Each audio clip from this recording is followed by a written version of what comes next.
लिपुलिक हुँदै चीनसँग व्यापार खुलाउने भारतको घोषणा, राष्ट्रिय स्वतन्त्र पार्टीको आग्रह, राजनीतिक नियुक्ति लिएकाले राजीनामा दिएर नयाँ सरकारलाई सहयोग गरिदिनु, राम नवमीको साइतमा प्रधानमन्त्री बन्दै बालेन, त्यसअगाडि रासोपाले गर्नेछ यी महत्वपूर्ण निर्णय, रासोपाले चाहे जस्तो 15वटा मन्त्रालय राख्न विज्ञहरूको ग्रीन सिग्नल, किन हुँदैछ सवारी साधनमा जोर बिजोर लगाउने चर्चा, यसबारेमा विशेष जानकारी, चुनावी हारले फुटतिर कंग्रेस, देउबा पक्षले थाले अलग्गै तयारी, 15औं महाधिवेशन मिति घोषणा गर्दै रविलामिछानेमाथि संगठित अपराध र सम्पत्ति शुद्धिकरणको अभियोगले न्यायको ढोका बन्द हुन्छ, सर्वोच्च अदालतले मगाएको महाधिवक्ताको दोस्रो निर्णयमा के छ, यसबारेमा महत्वपूर्ण जानकारी, शेरबहादुर देउबा र कोइराला समूहले छुट्टै केन्द्रीय कार्य समितिको बैठक बोलाउने, गगन थापाको राजीनामा फिर्ता लिन कंग्रेस केन्द्रीय सदस्यहरू एकमत, कंग्रेसको निष्कर्ष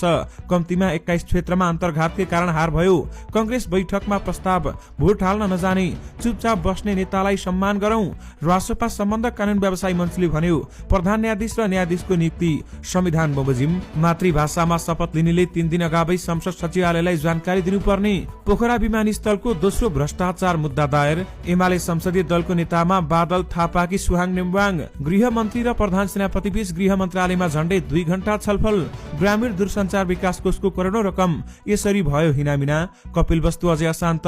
प्रहरीद्वारा लाठीचार्ज, सुदूरपश्चिम प्रदेश सभाको ठूलो दल बनिसँगै नेकपाले सरकारमा दावी गर्ला त, यसबारेमा महत्वपूर्ण जानकारी, एमाले नेत्री पद्या अर्यालमाथि महावीर पुनको प्रहार, स्वाट र मूर्ख नबन्नु, महावीरलाई पद्या अर्यालले दिन जवाफ, तपाईको पोस्टले निराश बनायो, एकै दिन 12,500 रुपैयाँले घट्यो सुनको मूल्य, आज प्रति तोला कतिमा कारोबार भइरहेको छ, यसबारेमा पनि महत्वपूर्ण जानकारी, कंग्रेसबाट अलगिने निविसङ्घले सिनेटको निर्णय मान्ने नभएको भन्दै महामन्त्रीलाई ज्ञापन पत्र, पर्यटन मन्त्रालयका पूर्व सचिव अधिकारी सहित 21 जना विरुद्ध भ्रष्टाचारको मुद्दा, इरान युद्ध, अमेरिका इजरायल आक्रमणको 23औं दिनसम्म के भयो यसबारेमा महत्वपूर्ण जानकारी, कंग्रेसले भन्यो निविसङ्घको निर्णय अराजनीतिक र असंवैधानिक कारबाहीको चेतावनी, प्रधान न्यायाधीश नियुक्तिमा मिडिया ट्रायल नगर्न वरिष्ठ अधिवक्ता भट्टराईको आग्रह।